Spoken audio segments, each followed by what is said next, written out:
Only war.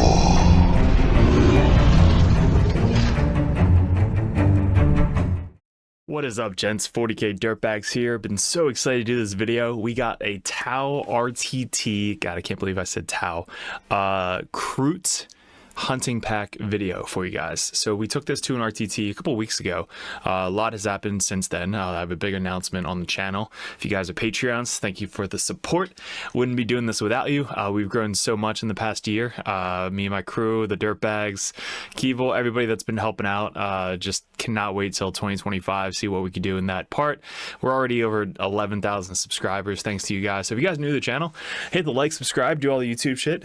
But this video is going to go over picture by picture, turn by turn, 3 games. So it's gonna be a little bit longer of a video than you guys are normally used to seeing.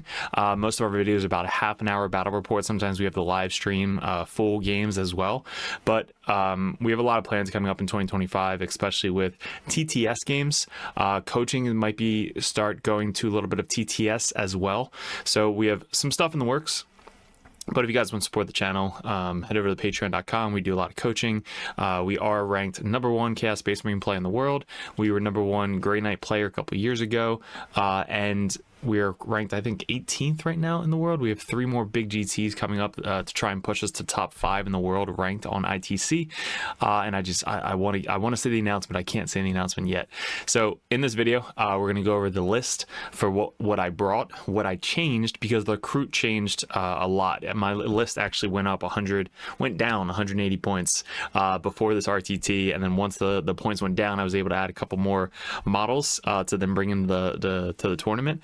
But yeah, so let's go over the list for you guys. We'll do a little quick sponsors, how to support the channel, and then we'll get into the battle report of what's going to happen with these 3 games. So going 3-0 RTT with the Kroot hunting pack.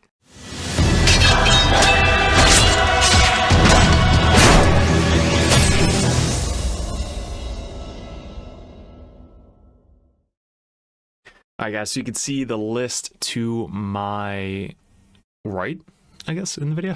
So we got the list over here. Now there's a couple different tweaks we're going to go over at the end of the video, what I would change, my suggestions. I've ran this list about 5 times before the RTT, and then I got 3 more games in the RTT, and I think I've won every time. So it's got potential. It's got super fun potential, and there's a couple different lists that actually might post later on of just a full Kroot list. So this has a little bit of Tau with the Kroot. I think that's the best way to run them, but it's mainly probably 80% Kroot. So we're going to lead it off with the Commander in Cold Star Battlesuit. This one has the Shield Drone and 4 Fusion Blasters. It's the Melta squad. So basically it's 4 Meltas. They get movement 12. They can advance and shoot their Meltas. It's just a hard-hitting, tank-killing unit. Then we have the Kroot Flesh Shaper. This one has the enhancement where you crit on 5s in melee. So you partner this guy up with the War Shaper, and these two lead the 20-man carnivore unit. So basically everything has 5-up crits in melee, which is kind of deadly, especially when you hit on 2s on the charge if you're going against a wounded unit. So that's that guy. He also gives the Feel No Pain. So on a 20-man blob having a Feel No Pain, if he kills a unit, you get a 5-up Feel No Pain, which is just nuts for a 20-man Kroot unit with a 5-up invulnerability. Like there's so many buffs to this unit. You kind of have to like stack them all as you possibly can. Then we have 2 Lone Spears. I think these guys are really cool. The models are awesome. Once I saw the model on the box, it was like $65 or something. I used just all store credit to kind of buy this entire army really quick. I went to like 3 different stores, bought everything, and just spent like 2 weeks just building it up and primering it, and now I have to paint so many Kroot. But the lone spears are really cool. Now I was testing one with the javelin, one with the long gun. I was running 2 long guns just to kind of get the 36-inch range, precision, heavy, 3 damage shot. They hit on 2s if you kind of like standing still with the heavy, especially if they're wounded. or not even wounded. They're ballistic skill 3, and then if they're heavy, they hit on 2s. So you have a 2+ to try and get full rerolls for your entire Kroot army against that unit. So this one, I was testing the Blast Javelin, and the Blast Javelin I just need a little bit more practice on, because you do have to get closer. It's 18-inch range, and then you have to back up 6 inches. So you're basically still within 24 inches. I think it's 18-inch. Sorry, I'm still kind of new, and I don't have the Kroot in the Games Workshop. I have the data cards from one of my Patreons. Appreciate you. Yeah, so one of them has the Javelin, and the other one has the Sniper Rifle, which has the enhancement of no deep strike within 12, which actually comes up a lot in this tournament. So no deep strike within 12, and it has ignore cover. So just a little bonus to that Loon Spear. Then we have the Kroot Trail Shaper. This guy is going with the kill team. He lets you redeploy 2 Kroot units, and he has the up to D6 movement if you end with a 9. So it's kind of like a little bit of a gimmick ability, but I brought him just so that way you can infiltrate the kill team, because you do kind of need infiltrators in 10th edition. So you infiltrate the kill team, spread them out super far, because it's a 12-man unit plus him, so it's a 13-man unit. You spread them out super far to block their infiltrators and scout moves if you know you happen to go first. But you block out the infiltrators, and then you redeploy them before you know who goes first, so that at least you block out the infiltrators, and then you redeploy them into more defensive position for free. But you're spending 55 points obviously for that. And then if they aim with a 9, you get to move D6 inches away, which I thought it was 6 when I first started this, but it's D6 inches. And then the War Shaper gets a free stratagem, which is awesome. And then he's got the Root Carved Weapons. This is the one where he gets precision, dev wounds, which is really freaking good on an anti-infantry 3+ bow. Just badass looking model. I wish I could bring 2. I mean, they're only 50 points now, so maybe you'd probably want to try 2 of these guys. Again, couple different options in the upcoming list. Battle line with 120 man, and the rest are 10 man. So we have 6 units of Kroot Carnivores. They're 2 OPSEC, so it's kind of the same as what I've been running for the Chaos Cult. We won Nova with it, we won Lone Star Open, and then we took 4th for the first time we ran it at Atlantic City Open. So I'm kind of used to running the Horde type build, and having 6 battle line with OPSEC 2 is just so good for Pariah Nexus. So these guys having 2 OPSEC, being able to move 7 inches, scout 7, like there's no reason not to bring 6 units of these guys. Then we have the Sunforged Battlesuits. These are the guys that have the Meltas, so they're all Meltas. Somebody told me, who have been playing Tau for a long time, that only having 1 shield drone, 2 shield drones, it stops you from having enough wounds to give an additional, I think, 2 points for Bring It Down. So this unit only gives 2 points for Bring It Down. So you have to make sure you're precise at staying under, I believe, 15 wounds to not give them an additional points for Bring It Down for killing this unit. So make sure you only have 1, 2 shield drones, not 3 shield drones. And then we have 2 Hammerhead gunships. These guys are the ones to help blow up whatever tank you look at. They have the 2 Hunter Seeker missiles, so it's an additional, D6 plus 1 damage, and then the big D6 plus 6 from the railgun. 2 of these guys just waiting till their tanks pop out. You pop them out as well, and then boom, you just nuke down the tanks. It's a lot easier to have these guys in the list than just all Kroot trying to kill, toughness 12 or whatever, big tanks, knights, all that stuff. So definitely suggest having these guys in the list. They're still only 145 points. And then these are the kill team. So the kill team's 85 points. These are the guys that infiltrate, and then you get to redeploy them. Then we have the Rampagers. We have 2 units of Rampagers. These guys are super slow. I've realized speed 7 is not the fastest in this Kroot army. So I usually start 1 on the table and 1 in reserve, so that way you can rapid ingress them to try and get them into combat. But they're super huge bases, so them trying to get full unit into combat to do the D3 mortal wounds is kind of tough. So that's what I realized with these Kroot Rampagers. Having a 6-man unit, you're most likely never ever going to get full 6-man into a charge with how slow these guys are. So I usually just run 3-man units. Haven't tested the 6-man, but that is my idea of why you want people to run a 6-man on this board type. with such huge bases, but we'll test it out in the future lists. Krootok's Riders are the new guys we added. I think these guys are super clutch. 2-man units. They still hit pretty freaking hard with the Krootok's fists. So it's AP1, 2 damage, 4 extra attacks going into it. So not only are they like rampagers, but they also have guns on top of them that can shoot back if somebody targets a Kroot unit within 6. Like it's a tanky 2-man unit for cheap 60 points. An additional 30 points, you can bring 3 of them, and you got 2 units of them. So these guys are my addition, 120 points. We have stealth battlesuits. These guys help let the hammerheads and the melted dudes hit better with the marker drones and the Tau greater good ability, plus the infiltrate, and they're just good for secondaries. And then 2 Vespid. Once I saw these guys, I was like, why are these guys not in every list? And they used to go back up at the beginning of the shooting phase, I believe. So they used to help stop rapid ingress. Now they go up at the end of the opponent's turn, so they have the uppy downy ability. So having these guys just focus on secondaries is why I bring them in the list. They're 65 points, 5-man unit, has deep strike, speed 12, 4-up save, and they have AP2, 2 damage guns. Like, they're scary enough, but not scary enough to be super expensive, and have a small 5-man unit go up and down all over the board to help out with secondaries is what makes this list so scary. So that's the entire list, guys. I will post it in the description below, but let's get into sponsors and then we'll get into the video. What's up, gents? If you want to support the channel, the best way to support us is to click on any of these links in the descriptions as well as on the main page. We have our 3D6 Wargaming, the objective markers. We have the Rexar Lasers Terrain. Use the code DIRTBAG for free shipping. And also the Patreon page. That'll be at the end of the video. But the merch store is the news store. If you guys want to support and wear some of the swag at the RTTs and GTs coming up, make sure you come up to me and say, hey, check out this swag, because I will love it. We have a bunch of Orc swag, a bunch of 40k swag, but mainly we got the Dirtbag swag. This tumbler, legit, use it every single day.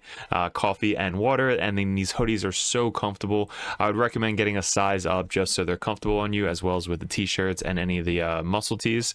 But this jersey specifically, these are super lightweight, perfect for RTT and GT settings. The 4 ounce is the lightest weight that you could possibly get. It is, I would highly recommend the 4 ounce. The 6 ounce is a little bit heavier, but the 4 ounce is perfect for RTTs. We have white and black versions, and if you guys are interested, all of the stickers are on the t-shirts as well.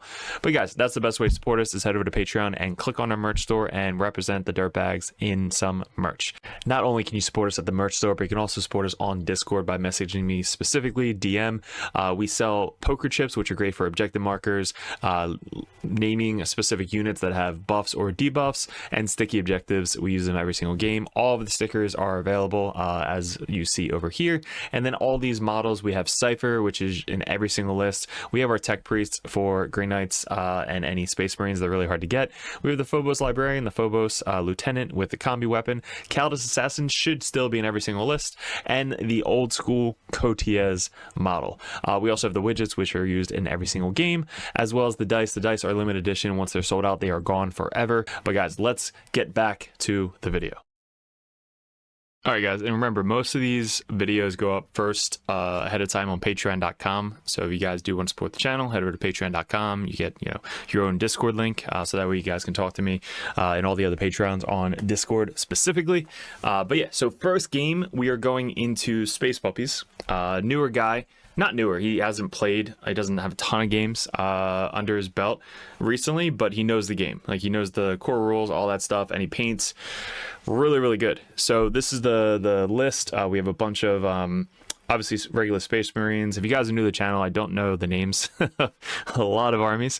I know what they do. I know what to look out for. I just don't know the names. So you guys will laugh, but leave in the comments below what you like or don't like about me not knowing this army, even though we're ranked really high. But we have Bjorn. I know him. He has the Vect within 12 inches. I think this guy should be in every Space Wolf list, honestly.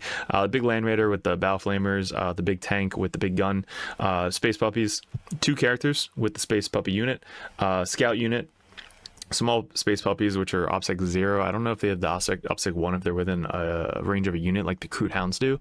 I definitely want to try Kroot Hounds out. I think Kroot Hounds are really good for move blocking, especially with the Scout 7. Jump intercessors, we have the Terminators deep striking, a 10-man unit of the assault guys with the character in the Land Raider. The no deep strike guys within 12. And I believe that is it. So this is the map. This is the deployment. I forgot. Let me just say it now. So this day we played Pi, P-I-E. So the missions were P, I, and then E. So we got Scorched Earth, Inspired Leadership, and Crucible of Battle. So we're starting 30 inches diagonal like this. I took a picture before and after Scout, and then 30 inches down this line. Oh, he's got the assault dudes as well, the melee ogre. Ogren, Wolfen dudes. Then he kind of puts everybody back here. Tanks are hiding, and then we scouted these guys up, or we infiltrated these guys all the way across, and then we redeployed them behind this little terrain feature. If you guys are interested in terrain Rex or lasers, huge shout out to them. They are our sponsors. The store actually bought, I think, like 10 different sets or 12 different sets of these clear plexiglass Rexar lasers. They're great to travel with you to any store and just practice Games Workshop terrain. Even if you have your own terrain on top of it, it's still really good practice just to set up the clear plexiglass terrain, then throw whatever terrain pieces you have on top. These are all 3D printed terrain pieces for the store.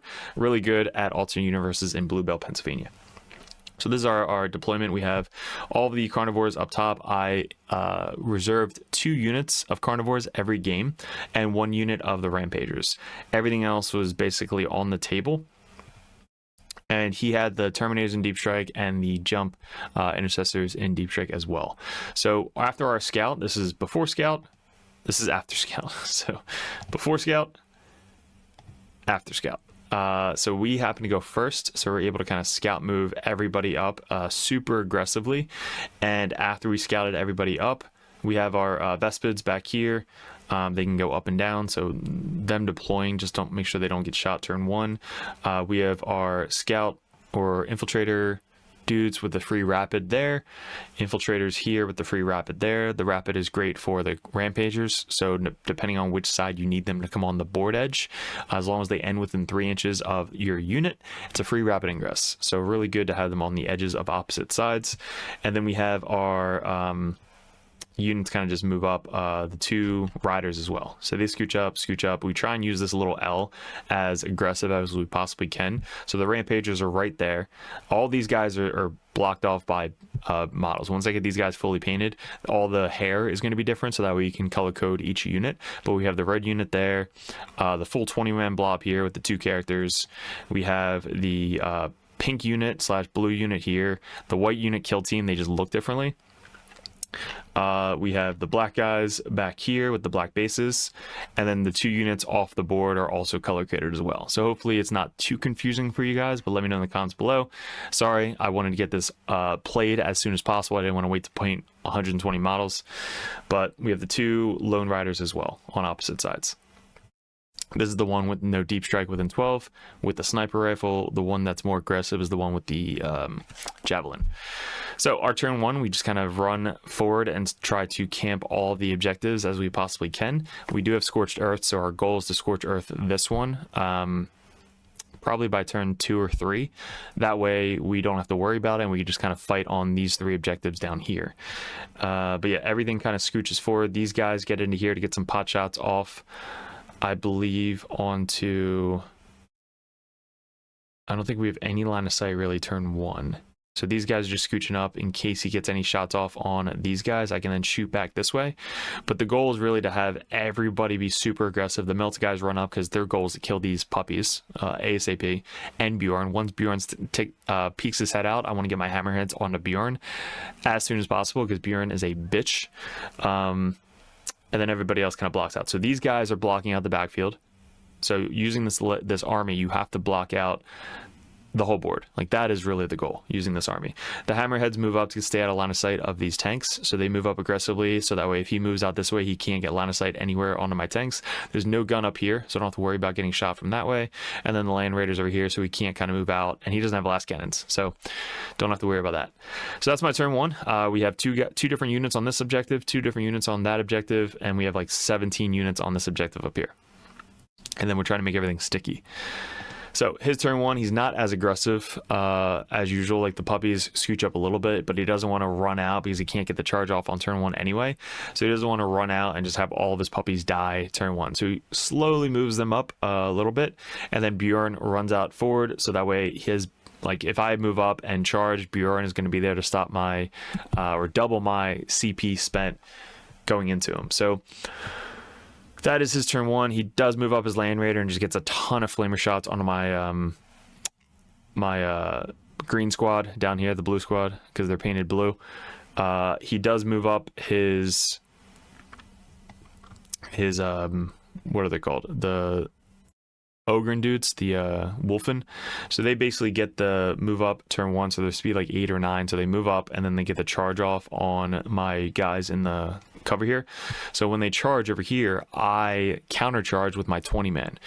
So when they charge these guys, they kill one of my riders, but when I counter charge with the 20 man, the 20 man was able to just clear that squad and get the 5 up feeling the pain. So even in his turn one, I was able to counter charge, clear out that squad, get the 5 up feeling the pain because we killed them in combat, and then consolidate onto the objective. These guys scooted back because when his Wolfman came out this way, he wanted to charge this unit, but I was able to move back, and I rolled a d6, and I think I rolled like a 5 or a 6, so I was able to move just straight 6 inches back.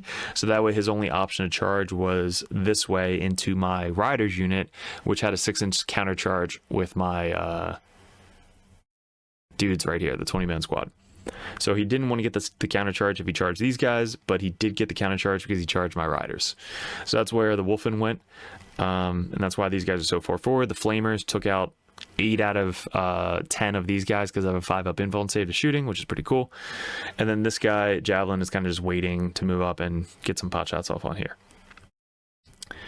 And that was his turn one. So our turn two, now it's time to be aggressive. This is where all the reserves start to come in on turn two, and we start to be moving up everybody. So these guys having assault, they get to move 12, and then they can advance and shoot. So these guys advanced super far forward. They got within 9 inches of Bjorn, and they get to reroll all damage and wounds, I think, against vehicles. So Bjorn is our target this turn, and kind of just jail in the wolf jail against the space wolves. So we block out 12 inches, no deep strike bubble with this guy. We spread out our Kroot back here. Vespid come down just to do some secondaries. Hammerhead scooch up, get line of sight onto the Land Raider and line of sight onto Bjorn. This guy scooches up, gets a javelin throw 18 inches away to make all the rerolls on this tank easy, and then move back 6 inches behind this cover. So basically you have all 9 inches blocked out to here, 9 inches blocked out to there, all of this blocked out. So basically this entire board from these wolves down to here, all the way up to here, down to here, up to here, all of that is blocked out. My entire board is blocked out. We brought in the rampagers up here. They're doing the burning this turn. So they basically scooted up here. They came on within 6, does the burn, and then everybody basically moves up to probably try and charge, and then he rapid ingresses. So he's only able to rapid ingress his Terminators back here. He needs to bring him now, or they're not really going to be anything to this game, so he rapid ingresses in his own deployment zone. I love seeing that. And then we get some charges off. So after our turn 2, we kill Bjorn, obviously with all of those shots lined up into him, so Bjorn was not living after this turn. We get the charge off. I think we charge these guys on the other side of the wall.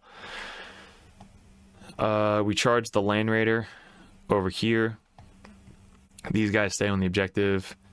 They failed the charge. These guys are the 10-man that came in from reserve. I wanted to come in from reserve, make a 9-inch charge over here, but I failed the charge. This unit got killed. Flamered overwatched. So scooted up, he overwatched, killed the entire unit. So that was fun. I think he rolled like 18 shots or something. So all I have left is my character with 2 wounds left. Rampage is holding back because they're super slow. Riders scooted up and got some pot shots off him here. All he has left is the 2 characters with 3 puppies. And we just move block. So we move blocked this entire thing. His riders can't move up and get past these guys because their base is so big. So my Tal unit is pretty safe with the move blocking here. So if he wants to get into my 4-up invuln Tal unit, he's going to have to charge, combat charge all 3 units here. He's got to charge this unit, and this unit. So he's not going to get a ton of attacks into my suit unit because of how big his bases are and how I move blocked with these guys. So that was the end of my turn 2. Again, use the 20-man unit with the 5-up in Feel No Pain. Just charge forward and tag up as many units as we possibly can. So this is what he starts doing. Moves up his guys as close as he possibly can, staying outside of 1 inch.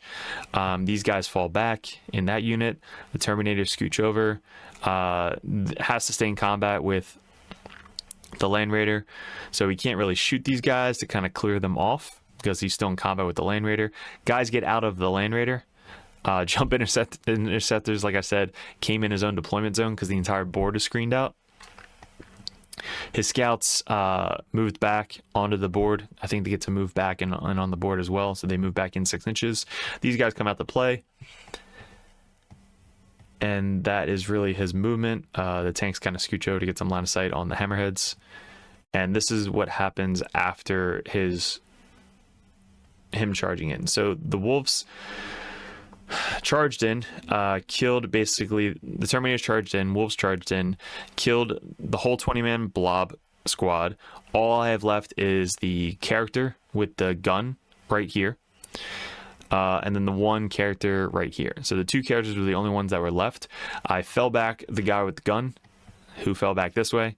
This guy fell back as well, just so I can get some basically shots off. And then we basically line everything up into the space puppies. So we move the rampagers out. These rampagers scooched up. This objective is burnt. That's no longer there. That's why we don't have to care about standing on it. But rampagers move. So 2 units of rampagers move up. The battlesuit unit fell back because I wanted to throw grenades and get some shots off. So I wanted to throw grenades, so they had to leave combat. The Kroot unit backed up. Everybody basically moved up, and we killed the puppies with shots from the hammerheads, shots from the riders, shots from grenades and all that stuff. So we kill and then charge, and just all the mortal wounds from the rampagers go in and kill the space puppies. I think all he had left was 2 characters after all the shots. So the 2 characters died to all the mortal wounds from the charges of the rampagers. So after that, we bring in our 20-man because they did die. So we did have to spend 2 CP right away to bring these guys in, put them in a reserve. So when they came in from reserves, they walked in, and that 10-man unit that got out of the Land Raider moved up and charged and killed that unit that was on the objective over here. So when we brought these guys in, the full 20-man over here, all I had to do was just line them up into the 10-man, and now we're just putting a shit ton of shots into the 10-man unit, and he's 3-up saves, so I don't care about my IP. I'm literally just putting a million random shots, full rerolls because of the Lone Star, the Lone Spear. So as long as they're wounded, which they were, I get to hit on 3s, full rerolls to hit, and then you can spend 1 CP for the +1 AP, which I think I did on the 20-man, but we just unloaded as many possible shots into this unit before we made the charge and cleared them. So all he has left is the 5-man unit tied up in combat with there. I killed the character, killed the 10-man. Vespids came down, helped out with shooting. The other Vespids charged the Land Raider just to tie it up again. Terminators are slow, so they're still back there. And that was our turn 3. So turn 3 was a really good turn 3. Now we're basically just wrapping up and controlling the points. Like I said, this objective went away because of burning. So he starts to move his Terminators up. These guys scooch up. I think I countercharged with these guys when they charged my character. So these guys charged the character, countercharged within 6 inches, did the mortal wounds on the countercharge, killed 2 of the guys in return, which was funny. And then he did kill my Vespid. So Vespid did go down in a blazing, glorious death. He kills my little 10-man unit back here. Finally kills one of the hammerheads. So going into turn 5, we just basically clear up, ignore the Terminators, clear up all the scoring units down here. The hammerhead kills the tank finally, and then we kind of run and get onto the objectives. So final score, this is the final look of the battle. Final score, we get 10, 10, 10, 10. We burnt on turn 2, so we got 5 points there. So we get up 45 out of 50 for primary. And then for secondary, we had 2 turn 1, 5, 10, 10, 8. So we get up 35 out of 40 on secondary score, which is great. We don't do paint scores at AU until the very end. So if your army is painted, you get 30 points for your max score at the end of the tournament to see who's going to come in first, second, or third. We don't want to deter people from not painting, so we don't want you to lose your game based off of a paint score. It does help out with placings if you do go 3-1. So if you go 3-1 at the end and you're not painted, you will probably place second or third. But if you are painted and you go 3-1, you most likely are going to place first or second. So obviously I wasn't painted, so the max score you can get is 90. We wound up with 80 for our first game. Then for him, he had 5, 5, 5, 10, because he did go second. So he was able to burn like one of the objectives on turn 5, gets a 25 out of 50, and then for secondary score he gets 3, 3, 8, 7, 4. So 25 out of 40 for secondaries, finishes up with a 50 out of 90. So good turn 1, Space Puppies versus the Kroot. So let's get into our game 2 against our boy Brian with Sisters. So this was a huge swing when it came from points. This is right after the datasheet updated. So basically he went up, I think 170 points. I went down 180 points. So you think it was like a 370 point swing in these two lists. So you go from like the best detachment versus the worst detachment, and then just that swing, which was hilarious. So let's go over his list real quick. He's got the 10-man Flamer Chicks with the character. He's got another 10-man Flamer Chicks without the character. He's got Vol, obviously, with the suits. 2 of the Melta transports. 1 of the scout units in it. 1 of the regular units in it. 2 units of 3 of the tentacle dudes. 1 big battle tank. 1 big battle tank. So 2 big battle tanks. Triumph, obviously, and I think another Canoness, and he's got the Infiltrator units, which I think he split up into 2 5-mans as well. So that is his Sisters unit. We are playing this time, so it's Burden of Trust, which is doing the action. This game alone was such a weird game to do. Wait till you see the points in this game. Burden of Trust, Prepared Positions, and Search and Destroy. Mission I. So we set up 9 inches from the center. I basically just clumped up everything here. I had infiltrators, so I infiltrated and lined up everybody outside of 9 inches of his deployment. We put our last guy right about here. And then he was able to be 9 inches and squeak his guys in right there, which was good on Brian's part. So that way, if he does go first, he can kind of like advance up and try and get on that objective. And then I redeployed, same spot behind this terrain feature right here. That's the deployment. This is our deployment. We did the same thing. We reserved 2 units of Kroot and 1 unit of Rampagers. The 1 unit we have on the board, I believe, is right here with the riders, and then the other riders are down here. The 20-man is right up front. So, and then the battle suits, or the ghost stealth suits, and then stealth suits. Lone up. So the guy who has the 12-inch deep strike is right there. No deep striking, and then 2 hammerheads. Vespid, and I believe Vespid. So, pretty simple. That's before scout. There are the missions, and this is after scout he went first. So him going first, he didn't really want to go first. I really didn't want to go first. We kind of both wanted to kind of see what the other person did to move their army out to see if we can counter and kind of get the charges off. He's got a ton of flamers, so he needs me to come at him. He can advance like super far and get the flamers and then move back 6 inches, which is kind of his game plan. So he moves up 12 flamers, moves back 6, kind of just the yo-yo effect, and tries to keep everybody 1 inch away from the wall so I can't get the charges off. So Brian's a really, really good player in the meta. He's part of the Dirtbags and Cuddle Buddies. So him playing him every single time, especially with a really, really good list like Dark Angels, Sisters, all that stuff. Brian's actually the one I'm borrowing the Hammerheads from because he is our main tower player. But his turn 1, he just moves up his tentacle guys onto the points to do some secondaries, and he kind of baits me to come out and get the charges off. So he keeps one of the units right here, and then the other unit, I believe he moved them. I think he kept them right there. So turn 1, it basically started like this and it looked like this. So after turn 1, he basically still had his guys right there and he still had his other guys right there. These guys advanced up onto the point. So nothing really happened. He just kind of scooted up a little bit, readjusted a bunch of stuff, and his tanks stayed far back enough so that my hammerheads couldn't move out and get line of sight onto him.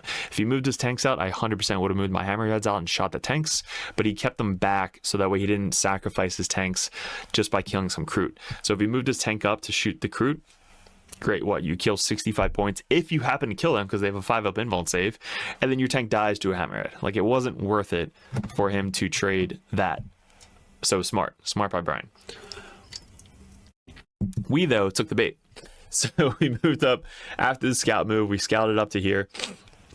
I did the measurement. This 20-man blob could have moved up 7, and then I had a 7-inch charge onto these guys that are right here.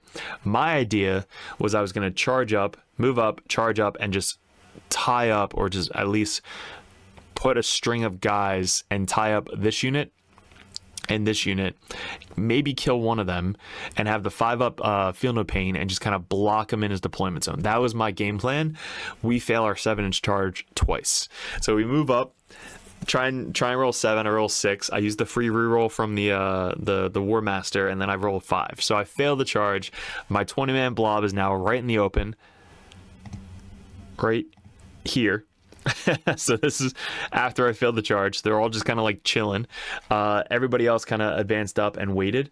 So these rampagers rapid ingressed for free on turn 2. I couldn't get anywhere near him over here because I didn't want to get shot for free. So they rapid ingressed within 3 inches of the stealth suits to try and set up a charge next turn into the battle tank. So his battle tank basically moved up like 18 inches or 16 inches from that side to that side to get onto the point. And then these guys moved up. He moved up his flamers and just completely nuked my 20-man unit right here, because they don't have the 5-up Feel No Pain, because I didn't kill that squad.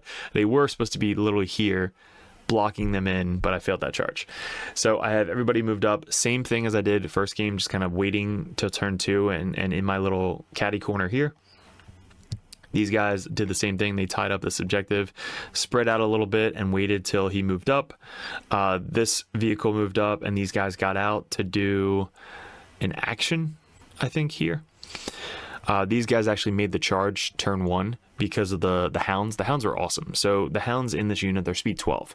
So when you move up 7, your hounds that are like in the back can move up 12 inches as long as they stay in coherency 2 inches in front of your unit. So technically your unit moved 7 inches plus 2-inch gap plus the 25 or 28 millimeter hound base. So technically you move 7, 8, 9, 10, like 10-inch movement for this infiltrating unit, and then they can make an easier charge. So that's basically what happened with this kill team unit. Was I wanted to move up, get that charge off, and try and kill this unit and just camp the objective.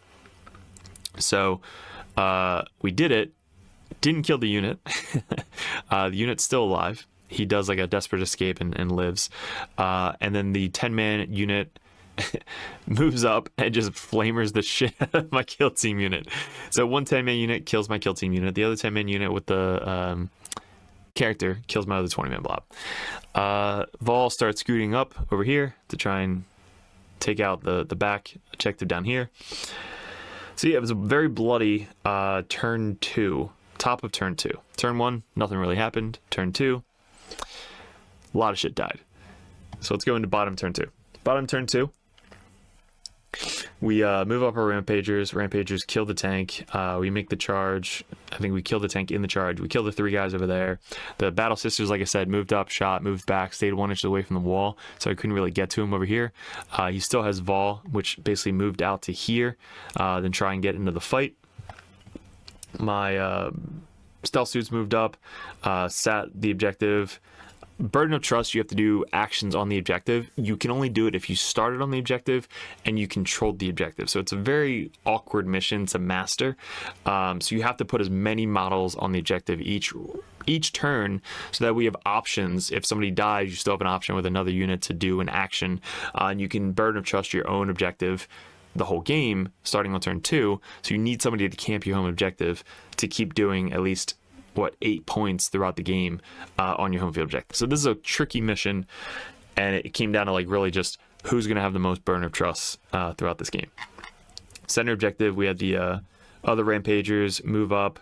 The riders are camping the objective, moving up. We have to kill this unit with the Meltas. Our battle suits did go from there up to here, and I didn't really trade them very well. They moved up and they killed this tank, and that was it. Then his Melta guys came out, didn't kill those guys, so he had to basically put everybody into my Melta suits, but he finally killed the battle suits. This thing moved up to help out. She moved up to help out. The Flamer chicks moved up. Vol moved up and charged. I had to bring in my 20-man. I think I brought in my 20-man over here. Yeah, so I brought in my 20-man over here. I brought in my Vespid over here. I brought in another 10-man. So I brought all these guys in over here to just try and shoot his 10-man Flamer unit. Now, with the Flamer units of Sisters, even though you kill most of them, the shitty ones die first. The Flamers are still alive. So even if he has 4 Flamer chicks, they have 8 pistols of Flamers, so they still have 8 Flamer shots going into you, which is just still brutal. So you have to kill like the entire unit for it to really take effect. So that's what's so good about that unit, is you have to literally one-shot them, or you didn't really do anything.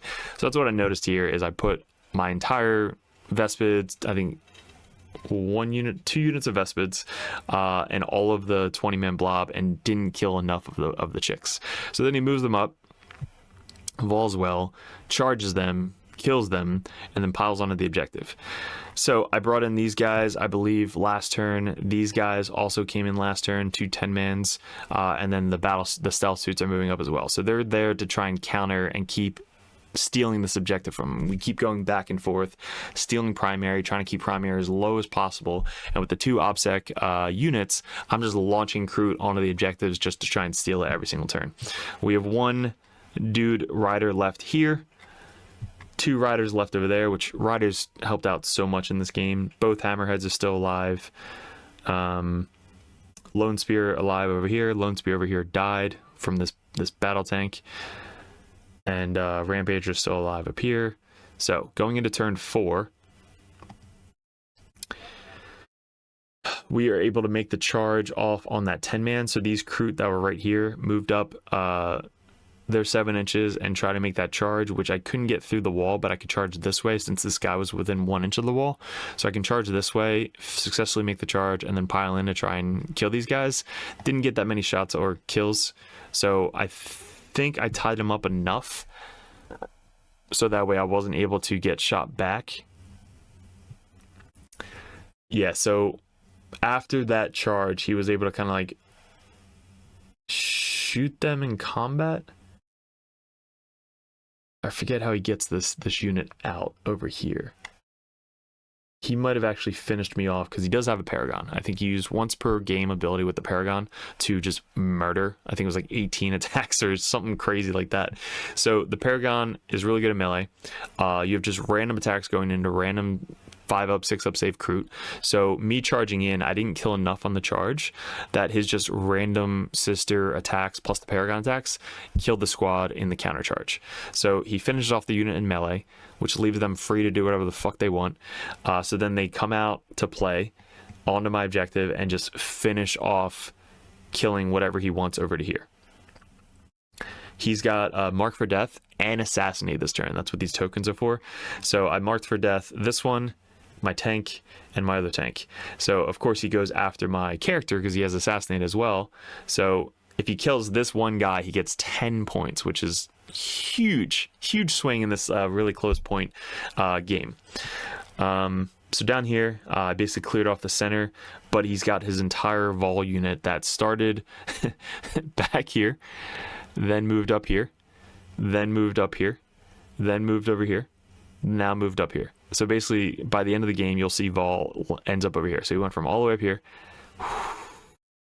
over to there. So Vol did her work and made a shit ton of points this game. We make the charge off on the tank to get our OBSEC onto this point, so that way we steal the primary again. The Rampagers charge in, don't do enough on the charge, but they're just tying up the tank. The Hammerheads start to come out. This guy's doing the Burden Trust every single turn, so he can't really leave my deployment zone. And then the Sisters put everything into this character and nuke the character with Flamers. So the character dies, he gets 10 points. We scooch up our Kroot. And with us scooting up our Kroot, I think... Yeah, so I think to stop the Overwatch... Alright, so that's what happened. I moved my guy up, the one Rampager that was alive over here. I moved him up over here to try and get a secondary, and then he overwatches them instead. So overwatched my one guy left to try and stop secondary points, which was smart on Brian's part, because he could have overwatched this 10-man unit to just kill the unit, but then I would have got points. So I think in this situation, I moved this guy first. He then overwatched them, so that allowed me to move this unit up to here, so that way they can shoot grenade, shoot, and then charge to finish off the flamer unit. And that's what happened. So I basically moved up everything over here, shot everything, grenade everything, and then charged the unit and just killed the unit with the Paragon. I keep saying Paragon. Whatever that character is called. I forget. 2 riders in the center. Vol is still alive. The tank backed up. These chicks are just making their points back just by camping, doing Burner Trust every single turn. Going into this, he's got 9 minutes. I have 21 minutes. And then by turn 5... Yeah, so by turn 5, Vol comes out to play. This guy scooches up onto the objective. This Hammerhead is dead. Vol moves up, gets the charge. Let's say he kills these guys. I still have enough to... I went second, so I still have enough to move up and get some secondary points. So this is the end board state right here. You can tell by the end of the game, he had Vol, 3 battle suits, 1 wounded tank, and 5 sisters in the back. That's all he had left. All I had left was this unit right here, which I don't think... This was after he charged and killed my riders. All I have left is here to steal the primary, or the primary in the center, 3 battle suits, and then a Hammerhead over here. So I don't have a lot left. He doesn't have a lot left. He has 1 minute left. I have 17 minutes left, and this is the final score. 57-34. It was such a close game between me and Bri. I have 0 on primary, turn 2. Again, this is Burden of Trust. So you have to do Burden of Trust to get 2 points, and then you get 4 points, I believe, for holding the primary. So I had 8. Might have only got 3 points. I forget how you score this one. So I got 8 turn 3, 8 turn 4, and then 8 turn 5. So I had 24 points for primary with this list, with Kroot. And then for him, he had 0, just like me. So 0 points for primary, because you only get primary in no man's land. That's why you couldn't get primary holding your home field objective. And you don't start doing Burden of Trust until turn 2. So he gets... he didn't hold primary again in the center, but he did get Burden of Trust for 2 on turn 3. He had 2, same thing for Burden of Trust on turn 4, and then on turn 5 he had 1 primary with Vol on the bottom objective and did Burden of Trust, so that gave him 6 points on turn 5. You could see primary he had 10. So that's what my list was focused on, was stopping his primary, even though our secondary score, that's really what it came down to this game. But stopping his primary, even though I wasn't getting as much primary, I was able to hold 1 objective most of the game and do Burden of Trust every single time on my objective. With this mission, that's what you have to do. You have to hold guaranteed 1 no man's land objective by just throwing models on the objective, having multiple options of Burden of Trust, and then always doing Burden of Trust on your home field objective. That is really how you win this mission. So you can see I had 8, he had 2. I had 8, he had 2. I had 8, he had 6. So that was really a huge swing. That was a 14-point swing with primary. Then secondary, I had 5, he had 5 on turn 1. I had 7, he had 5. I had 11, which was a huge swing. I forget what that was. I had a 6 and a 5. That was probably like control no man's land and do the action within 9 inches of the board edges. So that was probably really, really good secondary draw on me. So I had 11 points, and then he had 0 on secondaries on turn 3. So that was an 11-point swing right there. Then on turn 4, I get 7, he gets 10. That was the assassinate and mark for death. And then on turn 5, I had 3, and then he had 4. So he wound up with 24 for secondary. I had 33 for secondary. So we finished up 57 to 34 without pain scores.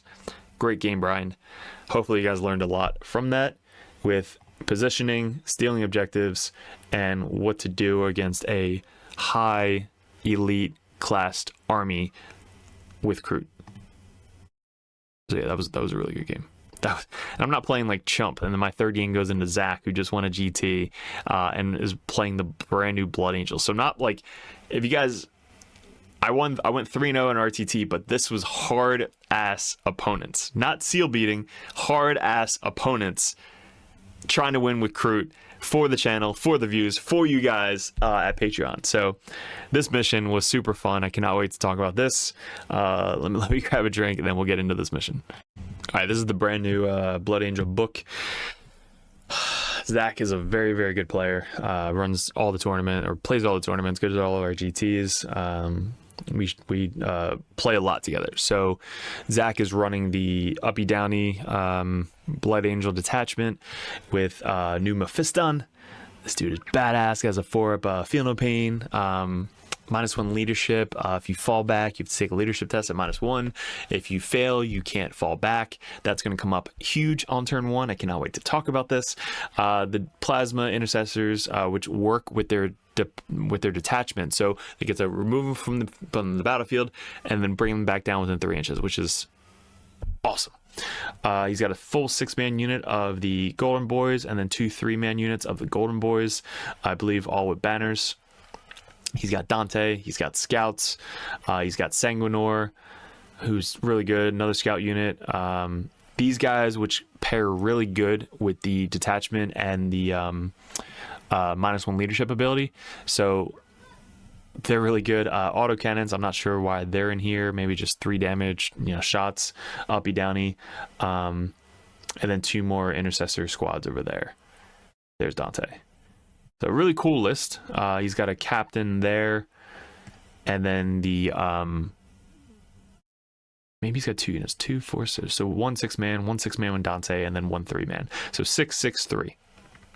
And then the character with the shield and Power Fist or Thunderhammer with the free strat.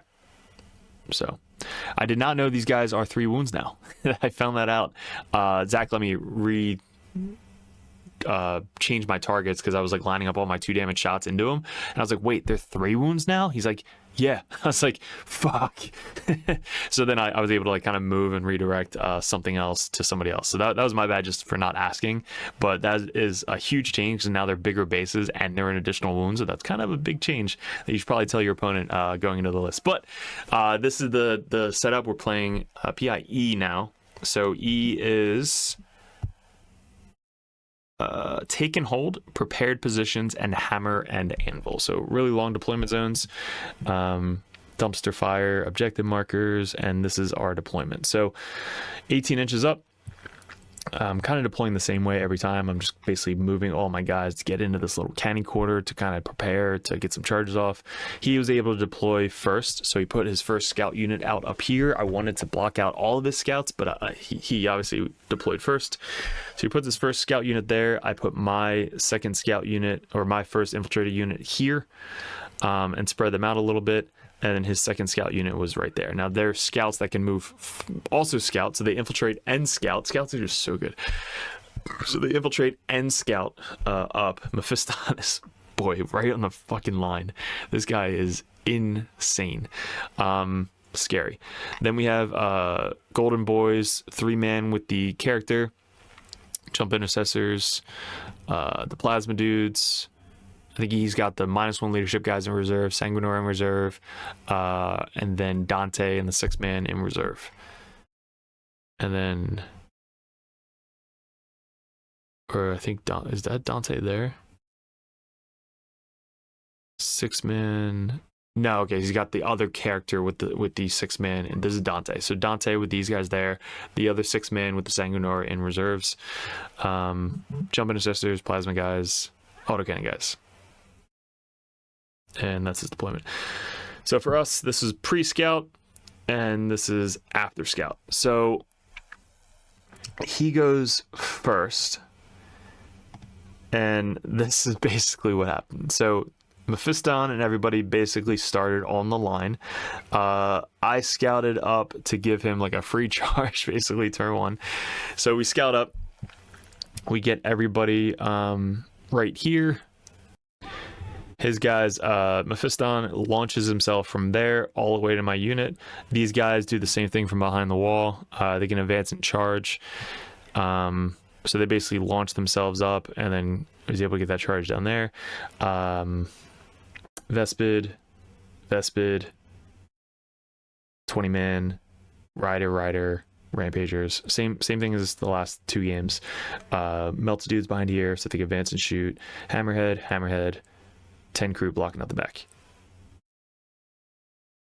Yes. All right. So after turn 1, this is where he basically ends up. This Mephiston, the character with the 3-man, makes that charge off, consolidates, ties up 3 of my units turn 1. So that was my bad. I definitely put too many units out front, not knowing that he could just fucking yeet them, super far across the table. I should have literally kept them max distance away turn 1. So that was 100% my fault on deployment and scout moves. So now knowing Blood Angels can get in your face with a crazy character, another character with 3 Sanguinor turn 1 with the advance and charge, auto events like 6, something stupid. Watch out for that. So this is what happened. Fiston ties up my kill team unit, this unit, and this unit right here. So what I have to do is I have to roll a leadership test if I want to fall back. Now my leadership is 7. I'm not the -1 leadership less until those guys come in from reserves. So I'm still at my 7 leadership. So I have 3 chances to basically screw this up and be stuck in combat, so that way I can't shoot them at all. So I roll my first one, I get an 8.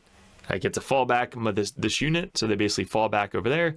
I then do it again. I'm like, all right, let's roll. I roll 10. I'm like, oh shit. And then I fall back this unit. So this unit falls back over to here on the point. And then finally, my last kill team unit, I roll again, and I have to roll 7+. I get a 7. So 3 out of 3 times I rolled over a 7 to get out of combat with this freaking Mephiston, and that's me just giving the finger to Mephiston, because now I'm able to shoot him and throw grenades and do all the crazy shit to try and kill this unit and get them out of my deployment zone. So this is what happens. Fall back. So I am able to kind of move up, get these guys on the objective. The battle suits moved from over there to over here to try and get as many shots as they can onto Mephiston or the unit over here. I think he has a reactive move. So when I finish my fallback, he's able to reactive move a little bit further to try and block line of sight or get out of line of sight of all the melted dudes. But I'm able to get all line of sight onto his character, so I'm still able to shoot them. Hammerhead lines up a straight shot into Mephiston. And then everything else kind of like is just hoping that my big guns can kill his units. Riders scoot up, they get line of sight onto these guys. Same thing with these riders, get line of sight onto these guys. The 20-man scooch up, and he gave me a free unit to kill to try and get the 5-up Feeling of Pain. So I'm going to use this unit to charge into the 5-man scout, pile onto the objective, and steal this objective for primary. So the goal this turn is to get my 5-up Feeling of Pain as soon as possible, get onto the objective, steal the primary. Rampagers will help out as well. This Hammerhead also lines up a shot into this unit. So basically I've just everything that has guns lining up into this unit to try and take them off. Dante scooches up and is in a very scary position behind this cover right here with the scouts. These guys came up to do a action outside of his deployment zone. Vespid came down. This is what I was talking about. So Vespid came down here to try and do all the shots into Dante's unit without me knowing that he's got an additional wound now, so they were going to do their AP2 ignore cover 2 damage. So I was hopefully just going to kill a bunch of them for free, but that's when I had to change up and put their shots into here instead. So I think he let me move these guys from there over to this corner to try and get some shots off onto these guys. So that's really what changed. These guys stayed here, they killed the autocannon guys. These guys stayed here and went down over there. So good sportsmanship on Zach, and then Dante's unit's free to do whatever the fuck they want. So we kill that scout unit, and then we charge up. This is what happened to Mephiston. So Mephiston is no longer there because one Hammerhead takes a shot into him, hits him, and then rolls a 6 for damage, which, if you don't know, is mortal wounds. So I then do 11 because I roll 5. 11 mortal wounds on Mephiston. Now Mephiston has a 4-up Feeling of Pain. He then rolls 6 1s and 3s. So out of 11, he failed 6 of the Feeling of Pain 4-ups. I was like, oh my, like he's freaking out. I'm freaking out. He's freaking out on the bad part. I'm freaking out on the good part because I just basically one-shotted Mephiston out of luck. The other thing was just going to be grenades and random shots into him.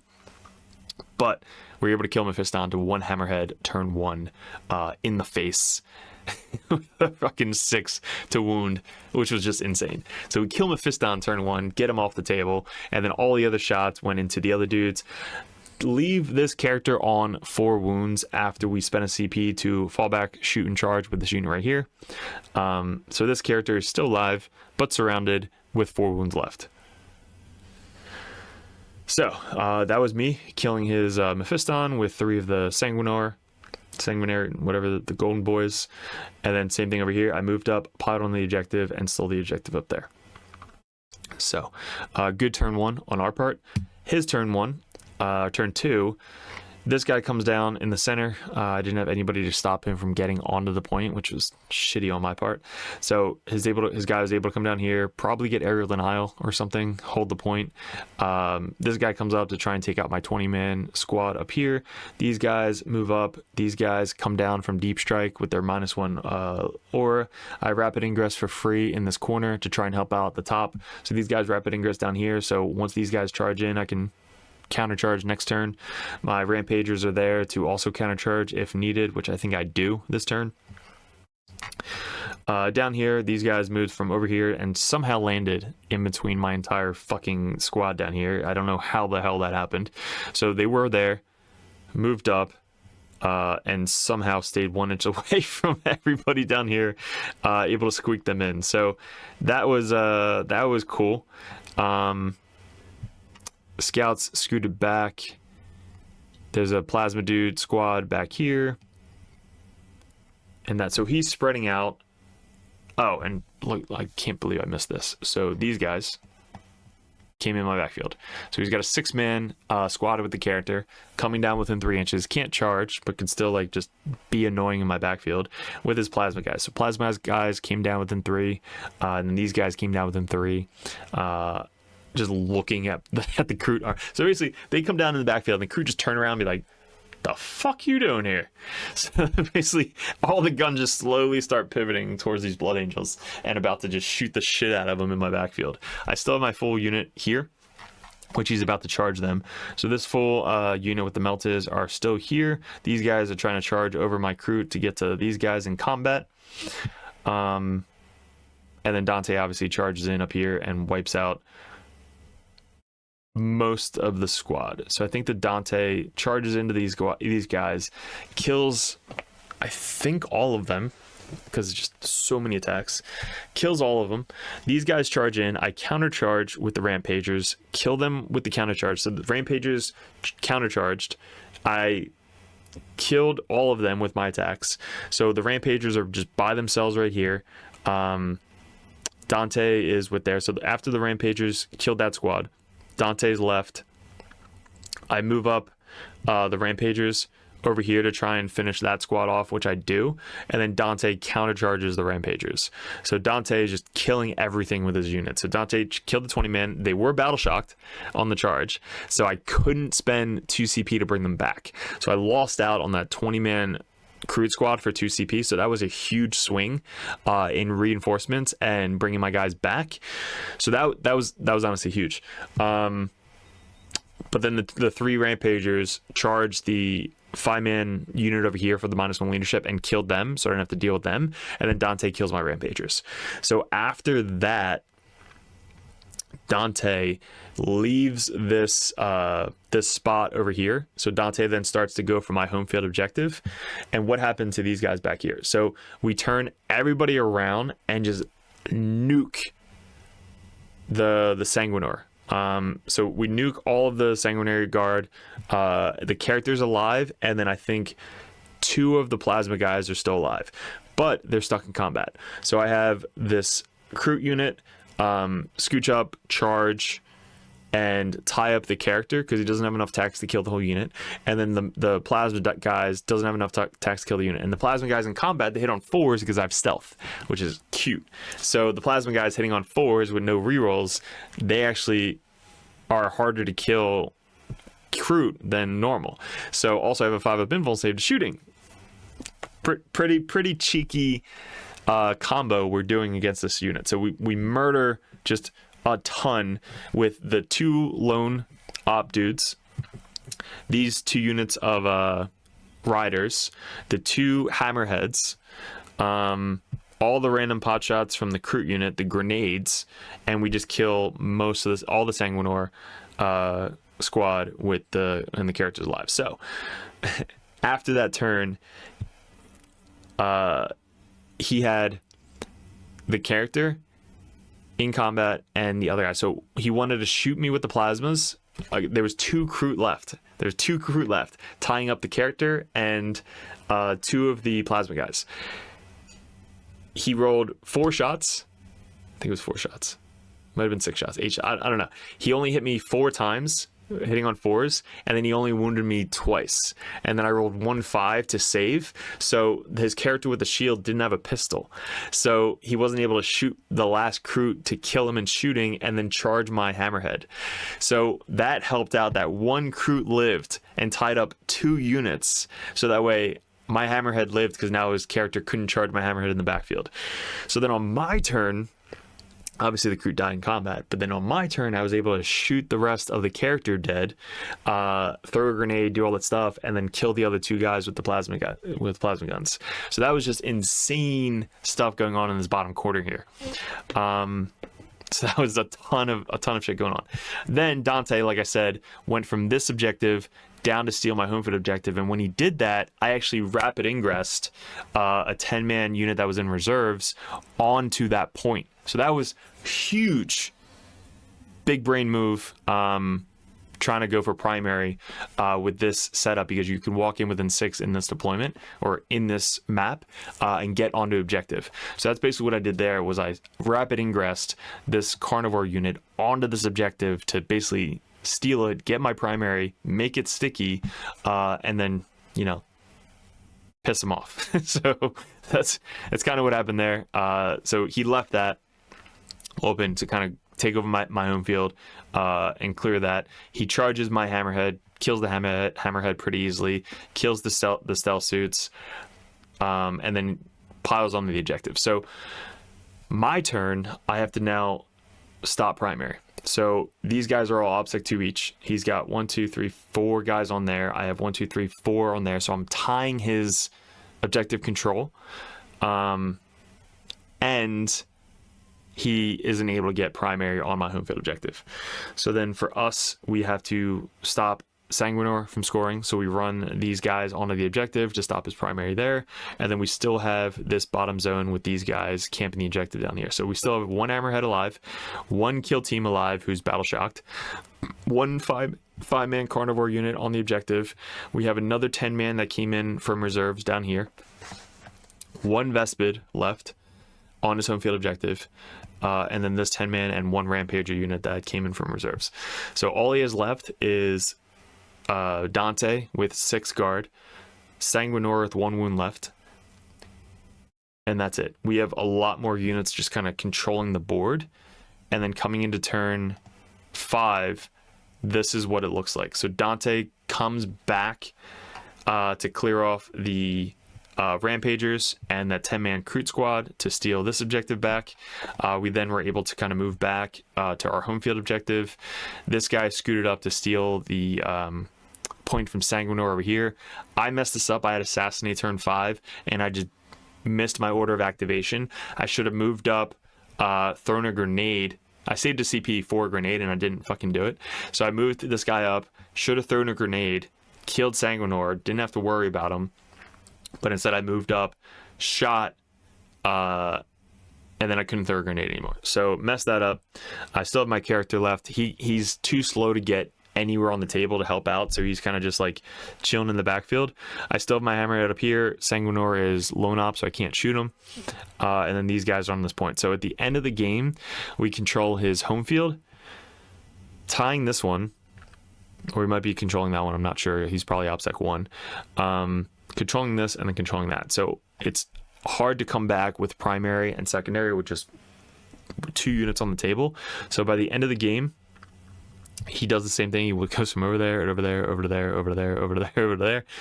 Goes to my home field objective. Sanguinor still alive. So we kind of just scooch up, steal this. That's sticky. That's sticky. And this is basically the final score. So, sorry. End of the game. This is the end board state. He's controlling my home field objective. Nothing's there. I have this, I have that, and I have that. So end of the game, primary, we have 50. So we had 10, 10, 15, 15. So great primary score. Secondary, we had 6, 2, 4, 3, and then 10 on turn 5. So huge bottom turn 5 for a 10 spot to get us 25 on primary or secondary. So we finish up with 75 points. For his primary, he had 5. On turn 1, he only held his home field. Then he only held his home field. Then he held 0 because we controlled his home field as well as blocked all the other primary points. So we held him to a 0 on turn 4. And then turn 5, he went for the secret mission. So you can't score any primary on turn 5 anymore, but he was able to hold his HQ as Warlord onto my home field objective, which I believe was his secret mission, which then he got 20 points. So he finishes up with 30 points on primary. And then for secondary, he actually beat me on secondary score. So he had 6, I had 6, he had 9 on turn 2, I had 2, he had 4, I had 4, he had 3, I had 3, he had 5, I had 10. So he has 27 for secondary, I had 25, so he beat me by 2. But our primary and denying his primary is what won us the game. If you can look, most of the game we're basically just trying to fight around the objectives, even against the Blood Angels, and just pile onto the objectives, steal the objectives, his primary from him, and then eventually we were able to come back and steal his primary in his home field and just camp that the rest of the game. So he's got 1 unit hopping back and forth trying to get primary. Sanguinor should have died sooner with grenades, and Mephiston probably shouldn't have died as early. But this was a great game against Zach, against a really good opponent. The thing that he would have changed that we were talking about at the end of the game is just start the guys on the table with the -1 leadership, the guys that came in up here. So they should have started on the table. And I think that would have been really his only change. And obviously he sacrificed this whole 6-man with the character for really nothing. Like, he didn't really get anything out of it. If he would have rapid ingressed them here, it would have been a completely different game. He didn't have to get into my home field objective. He probably could have just rapid 3 inches, even up to here. Like, he could have just rapid ingressed 3 inches on this point, and just had most of his army up here. I probably would have rapid ingressed and not been fucking targeted by all of these guns in the backfield right here, which is like the key point on this objective. So if he puts that unit right here, completely different game. He probably wins this game, because then he's got 2 full sanguinary units just running over everybody. But instead, I was able to shoot this unit dead instead of getting into melee with this unit. So that helped me out. Was he basically just said, hey, here, kill this unit, instead of putting them back here, which he would have then just came down here and just nuked all of these guys on my home field. So that probably would have been the game-winning play right there. But again, all in all, came down to, we actually went overtime on this one because we were the last one playing, but we talked out basically the last turn, because I don't ever like taking games away, especially in RTT, but I was winning by quite a lot of points going into turn 5. Like, you can tell the final score was a almost 20 point difference. So even with him getting 20 for secret mission, but yeah, holding him to a 10 on primary with the Kroot list. Awesome. That's the whole point of this Kroot list, is to stop primary, have good primary, and really just win on points. Obviously, that's the whole point of the game. All right, so let's get into what we would change and some different list ideas.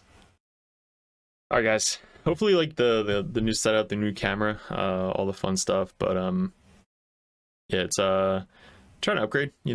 Lights, all that stuff, but I don't know about the background. I need to like kind of organize everything back here, get some cool trophies, maybe new lights set up. But yeah, we're getting along. I got some list ideas that I changed up for all the Kroot players out there. You can leave in the comments below where you didn't like, how we can improve, and some ideas if you guys want to start running this type of list. But it was super fun to run this at an RTT and kind of see what Kroot has potential with.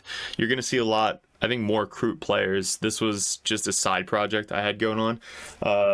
I'm not going to start really, I say that now, but I'm not going to start a full Tau army. I'm going to keep going with the Kroot list, because I am the type of channel that runs shit. It makes it good, or tries to at least make it good. Imperial Agents is a different story. But we try and look at almost the worst attachments, or stuff that people don't really see could be good, and we try and give people some fun different options, like Chaos Cult, prime example. Try and give them different options to just use your old models maybe that you're not using as much, and putting them on the table to have some fun with. So this is one of the lists. Get your pen and paper out, but this is what I changed from this list that you guys see today. So I'm testing out, moving forward with the next game with the Kroot, is I'm going to go Commando Farsight, free stratagem. I'm using it probably to come in from rapid ingress or for free Overwatch. He gets +1 to wound with his unit if they're within 9 inches. Kroot Flesh Saber, same. Lone Spear, same. Lone Spear, same with the no deep strike. Kroot War Shaper with the same bow and then the dev. 20-man, 10-man, 10-man, 10-man, 10-man. Carnivores, same carnivore loadout. And then the Crisis Star Scythe battlesuits. They're the ones with the flamers. So it's basically 6 flamer shots, all AP 1. And you get +1 to wound if you're within 9 inches with Farsight. And with the free stratagem, you can do a free Overwatch. They can fall back and Overwatch, or they can fall back and shoot as well. So that's what I'm going to try, is like a flamer unit instead of the melty unit. Then we have the 2 Rampager units. We have 2 Krootox Rider units, and then 1 3-man Krootox Rider units. So we added a whole 3-man unit to this army because of the point changes. We took out the kill team infiltrators, and we took out the character with the kill team that does the redeploy. We added a Pathfinder team because the Pathfinder team has Scout built in and Infiltrate. So they basically they're doing the same thing as what I was trying with the Kroot unit, except they already have it built in and they're cheaper. So they're 5 points more, but you're saving 50 points because you don't have to bring the character with them. So they infiltrate, and then they can still scout to get into more defensive position.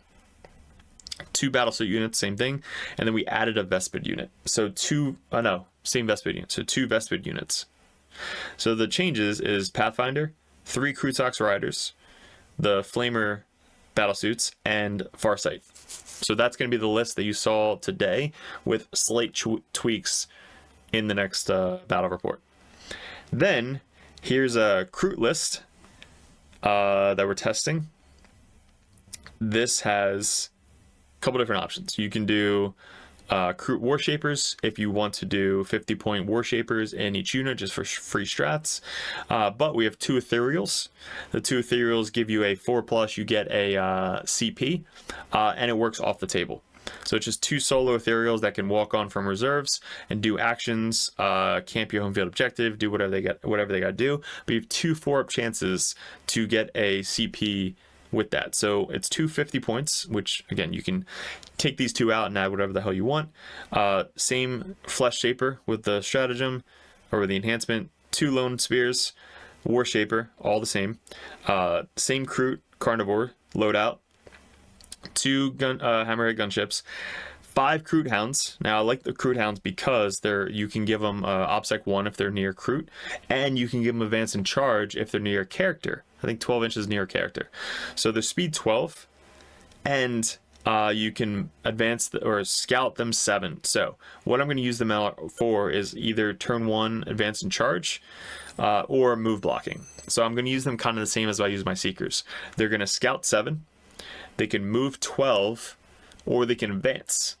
Now what you could do with them is they can scout 7, move 12, or advance and charge like a tank that's near their deployment zone, just so you can kind of like charge the tank and then move block the rest of their army. Or you're really just going to scout 7 and advance them and move block them their whole army turn 1. That's what you're going to use for the 5 Kroot Hounds. I would try and get 10 man in there, because then you can just do it with a 10 man move blocking, because they're only 40 points. So 40 points to be able to get that far across the table is really good. I'm spending 80 points for Seekers now. There are wider bases, but if you bring a 10-man unit of Kroot Hounds, you get 80 points to do the same exact thing.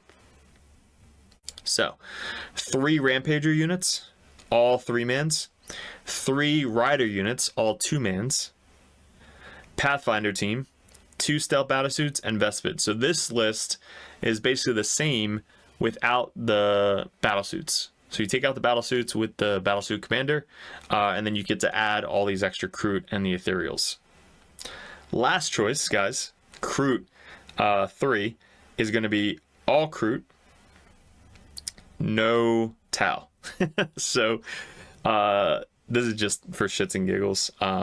2 Flesh Shapers, 1 with the enhancement, 3 Lone Spears, 1 with the enhancement, Kroot Trail Shaper to do the infiltrate, redeploy, 2 War Shapers, so a lot of characters, 1 20-man, 2 20-man, so 2 20-man Kroot Carnivores, 1 2 3 4 10-man Kroot Carnivores, 3 Kroot Farstalkers, so 3 kill teams, 3 5-man Kroot Hounds, so you have a lot of options to do the scout advance and charge, or just use them kind of as secondary puppies because they're OBSEC 1.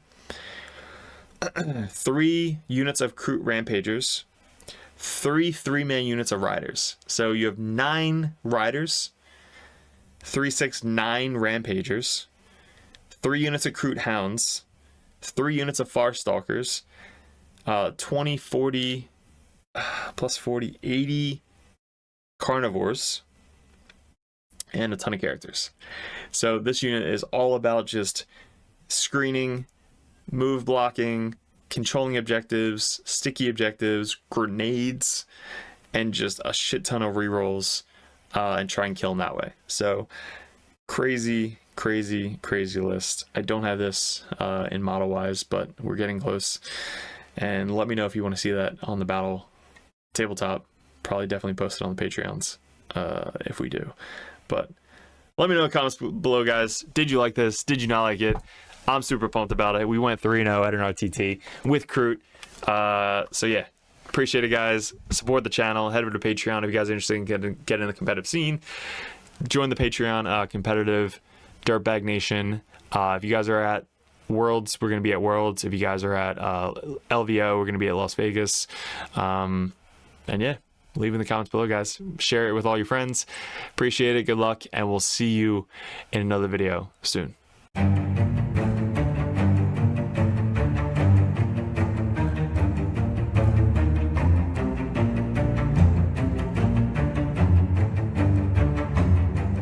What's up, gents? 40k Dirtbags here. If you guys are thinking about joining the Patreon page, we're going to go over each tier and how it's going to benefit you and what you're looking for specifically to get out of 40k in 10th edition coming up. There's a lot of stuff to go over. There's a lot of tactical videos up on the channel, which is for free. There's going to be a bunch of perks that you get specifically for being a part of the Dirtbag Nation Patreon page.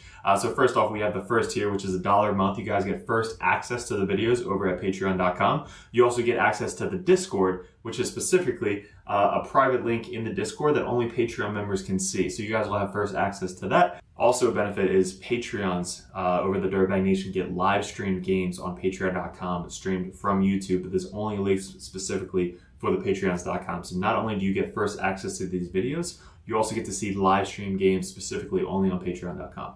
The next tier is the Justicar. You guys get a shout out on every single video on YouTube. You also get to support us a little bit more. You get first dibs at voting on Discord, as well as you just kind of say, hey, I just want to be a Justicar Dirtbag and support you guys a little bit more than that $1 a month tier. But you get all the same access as well as the different color over on the Discord.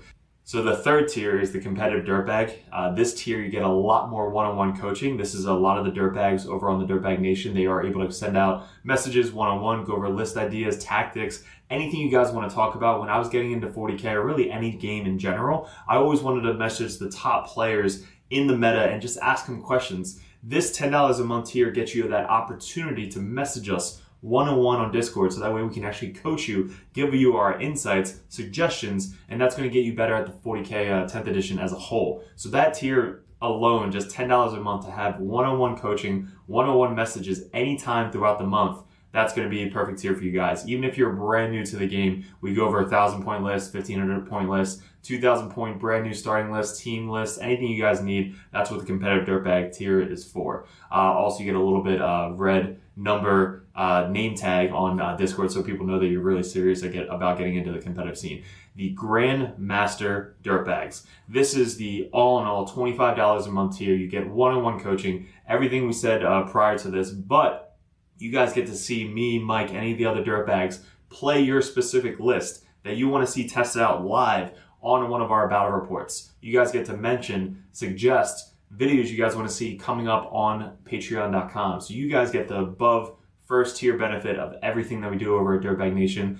All the support mainly comes from you guys supporting us over here at Dirtbag Nation. And Grandmasters, I can't thank you enough, but for $25 a month, you get one-on-one coaching and anything you want to see live on the tabletop. So you get to see a professional play right in front of you. You guys get to kind of like see it one-on-one, and I'm actually making this specifically for you. There's also TTS events that you guys can suggest. If you guys want to do a first 1 or 2 turn run through on TTS, we can actually log in and coach you one-on-one with that. If you guys see us at any GTs, you guys get special benefits, free dice, stuff like that. Anytime you purchase a merch thing on Discord, you guys get a free limited edition Dirtbag dice sent to you with every single purchase on top of that. So there's a lot of benefits coming up with the Grandmaster Dirtbag. Because I can't thank you enough for supporting us.